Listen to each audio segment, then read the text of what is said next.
4, 5, 6, 7, 8 M's in my bank account. Yeah, in my bank account. Yeah. What's good? It's D back again with Finesse and Reality. This time we're gonna switch it up a little bit. Instead of doing Survivor, we about to get into Are You the One? A little bit behind on that. This is gonna be covering episode 3.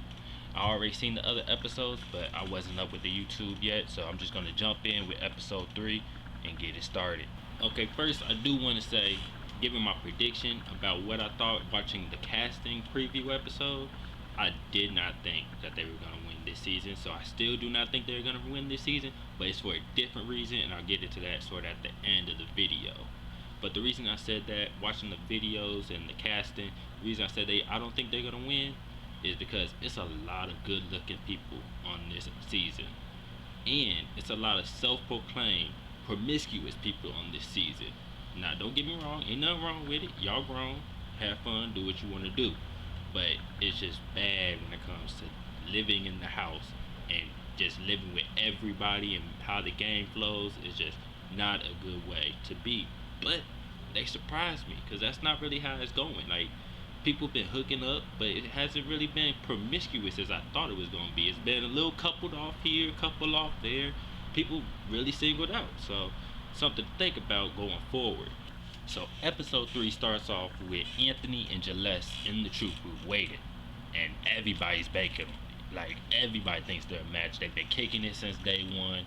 They've just been, couldn't separate them, so everybody's for sure this is a match.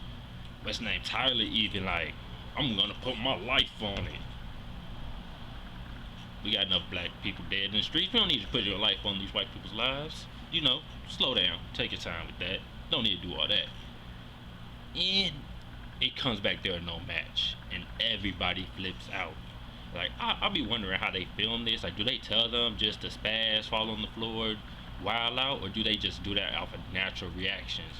I wonder, but you know, I may never know. So Anthony and Jaless come back in the house. They're sad, they're whatever you want to call it, after you find out you're in no match, but you still got feelings for the person, and they're confused. They want to keep it going, but they want to stop because they need the money. So they're just all trying to work things out.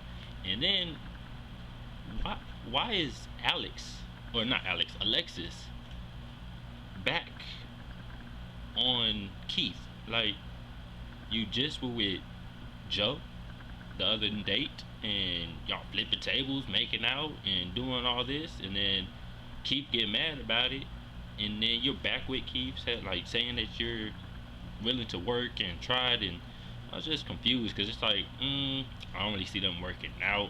Keith is really not with the BS, and Alexis is totally with the BS, and claims and will tell you that she's with the BS and will do the BS in front of you. So I don't even know why Keith would put himself through that.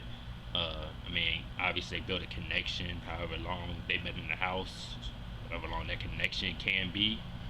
But yeah, so I'm not really too sure how that's gonna play out. Don't think they're a match though. Absolutely. Then you got Keanu and Mike, and Keanu is just attached to his hip, will not let him breathe. And like Mike, like, I understand why, like, that he's suffocated, and like that's how I know I could never be on this show, because I get annoyed too easily. And clinginess, especially so soon and so fast, is just like, would just annoy me, and I just run like Mike did. Mike is like, I don't want to do this anymore. I need out. Help me. He looking around at all the guys like, help me. But don't nobody want to take Keanu, because they see how clingy she is off bat. Like, day one she was just clinging. So he finally talks to her, tells her like, I don't think you're in my match. You know, we got a connection, but I think we need to see what everybody else is doing, because what's going on obviously isn't gonna work, because we're not getting any progress. I like you, but I want this money, and I ain't mad at it. You like, can't be mad at him. He want the money. That's what you're here for. That's what he's here for. You're here to find love, but you're really here for that $1 million. So I do understand and empathize with Keanu, because like, you do like him, and you do feel these feelings, and you don't know what to do, especially living in a house where you have no choice but to see him, smell him, eat with him, drink with him, watch him shower. Like, you have no choice. So it's understandable why she's feeling so deep and so fast, but at the same time, it's like, you know what you signed up for. Get it together and go win this money. If he doesn't want to build a connection with you, that's cool. Go build a connection with one of the 10 other people that are in the house. And then she pissed me off at the matchup ceremony. She's like, well, Mike said he doesn't want me anymore, and I'm going to do a complete 180 and then chooses Mike as her partner. Like, you said 180, that's that way. You did a 360 and went back that way. Like, you started and ended and started where you ended. Like, what? Everybody was just confused. Like, you gave this speech for what? I don't know. Still confused. But Mike was definitely not feeling it. It was all on his face. And I don't even know why you even want to be up there with somebody. He's just like clearly visible on his face. Like, I am not with it. Not at all. This is not what I want. And so I guess they just gonna have to see, and she's gonna have to get over herself. And then they cut to Uche, and she picks Clinton. And so if you've been following it since episode 1, Jada's been claiming Clinton and been trying to say like, I want him, you know, I'm willing to go get him. I'm gonna do what it takes. Uche, watch out. And Uche like, do what you gotta do, but I already got him, and it's cool. And now Jada still talk about she don't like Uche because of this. She better watch out. She got competition. And to me, it's not that deep. Like, you better take some notes from the Reese, and if you want something, you go after what you want, and you don't talk about it, you walk about it. That's just how I feel. So, especially with being in that house, you understand that that might not be your connection. So Uche can't be too mad if she presses up on, if Jada presses up on Clinton. But at the same time, she probably will be. But I don't think it's that deep where, like, the second episode, they talk about they not cool no more. Like, he might not end up with either one of y'all, and y'all can still be cool. Like, y'all can compete together and still be friends. Y'all don't have to be enemies. Like, that's just me. I don't see any of the guys in the house being enemies with each other. Well, I spoke too soon because that did happen this episode too, so I can't say that. These people just letting me down, just letting me down. And this may be a little random, or I don't know if it's just me, but at that matchup ceremony, I feel like that was the first time I seen Dmitri. I was like, who is that? Where he been? Who he been kicking it with? Like, I don't think he has had any camera time, and that's not good because, first of all, I watch Are You the One Second Chances, and you want to be on that too because that's a real competition. It's some real money too. You're not gonna be on there if you ain't get any camera time or any publicity from Are You the One. And then it's like, you want to find love or whatever, but you're not. It doesn't seem like he's doing what it takes to find it. He's just sort of in the background a lot. I'm not sure how much he's been involved. If I'm wrong and he's been doing things, you know, y'all let me know. I don't know though. So at the end of the matchup ceremony, they only had one match. This is their second matchup ceremony. First one they had 3 matches, and then they went down to 1 match. And Mike's like, I told y'all, we not matches. Y'all tripping. I don't want to be here anymore. That's not what he said, but that's how he was looking, and basically what he said. Then Mike like, see, they only talk about 1 match. All these people out here think they matches. That ain't true. So he go up to Olivia like, let me talk to you. He said, let's have a heart-to-heart. Olivia's like, okay, I guess. Goes outside with him. He's like, yo, I don't think your boy your match. So, what's up? Like, what's up with you? What's going on? And she, you know, plays it off a little bit, laughs, giggles, woo, gets out the conversation. Then go gets Kareem or Cream, whatever dude name is, go gets him, go tells him like, yo, Mike's orchestrating to break us up. He's trying to ruin us. And Cream like, oh, he's what? He's where? Oh, I'm on that. Alright, bet. Let me go get him. Stay right here. I'll be back. So Cream comes back, and he has Mike with him. He's like, Mike, you said that you don't think she's my match. Mike's like, yeah. He's like, you trying to break us up? Did I do that to you? Did I do that? I'm too real for this. Mike like, what are you talking about? Like, most of the people here aren't matches. So me saying that I don't think y'all match shouldn't bother you that much. Like, step up or step out the way. That's what the game is. The game is called Are You the One? He doesn't think you're the one for her. He doesn't think she's the one for you. So are you the one? If you gonna step up and prove it, then go ahead. But other than that, all this yelling and all that, like Mike was just looking like how I be looking, like that was unnecessary. Like, I'm not trying to ruin y'all. I'm just trying to get in where I fit in. What's the problem? So then they come up to the next challenge. And this challenge, it was a fun challenge. All they had to do was take care of an egg and a spoon, hold it, while they had a barbecue and a pool party and was drinking, margaritas flowing. Sounds fun. They did some limbo.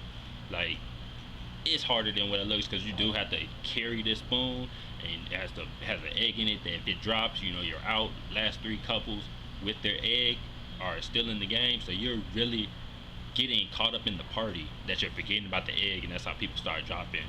And then so the 3 couples who won, it was Malcolm and Nerese, which was the big couple that everybody wanted to win, other than Clinton and Uche. They got out. Oh well. And then Ethan and Jaless got a couple too. Jaless said some things at the ceremony and was like, "Hey, I'm feeling Ethan. Ethan, he's just so corny, but hey, he makes it work for him, so I can't be mad. Whatever works for you, dude." And then Audrey and Mike, they also won the challenge. Mike's on top of the world again. He doing what he said he wanted to do, was find and connect with other people. And this man Malcolm, he talked about something. "I feel like I'm a changed man. She's already in my head. She's up here. You look good, but you up here. You got me here. I'm a changed dude." And I'm just like, yeah, alright. He a changed dude till that thing say no match, and then he right back in the game. And this dude Ethan, he's so corny. He tells Jaless, "You have an infectious vibe about you." I'm like, she got diseases? That's what you getting, a disease aura? Infectious? Like, I touch you, I'ma catch it too. Oh, he's corny enough to get away with it, and she laughs it. She loves it. Like, I couldn't say that. That just sounded weird to me, but like I said, whatever works for you, works for you. And then Mike out here making gifts for Audrey, like, he ain't did none of that for Kiana. This man took some sticks in the woods and some grass and some this, some that, wrapped it up, made a heart. Like, you fancy, but you cheap. I rock with it. Okay, go get it. And now they get back to the house. They find out that Malcolm and Nerese got chosen for the truth booth. Now, it's a lot riding on this truth booth, because there was only one light. Only one. So that means if Malcolm and Nerese are that light, everybody else in that house is messed up and just fall in love with somebody else. And I do think they are a match, just because of how they vibe and how they have came together and everything. I do think they're a match, but I don't want them to be, for the sake of them winning the money. Because if they're no match, somebody else in that house is the match. And Malcolm, like, just from how he came into the house and what all going on in the house, if they're no match, I'm telling you, he right back in the house trying to find somebody else. No problems. Nerese, I think she could be right back in the house too, finding somebody else. No problems. I don't really know how much she would do that, because she has been talking about feelings and all this and all that. She almost said she loved him. So we'll see. But I do think if they are no match, that's best case scenario. Somebody else in that house is a match. And the people that are in the house that don't think that they're not a match, they're not separated. That's the problem that they gonna have. And that is why I do not think that they will win this $1 million. So if you think they're a match, go ahead and drop the comment down below. And if you think they're gonna win that $1 million, go ahead and drop that comment too. Don't forget to like, share, subscribe, and just tell everybody about it. I really do appreciate y'all. Once again, my name is D, and keep on finessing. Peace.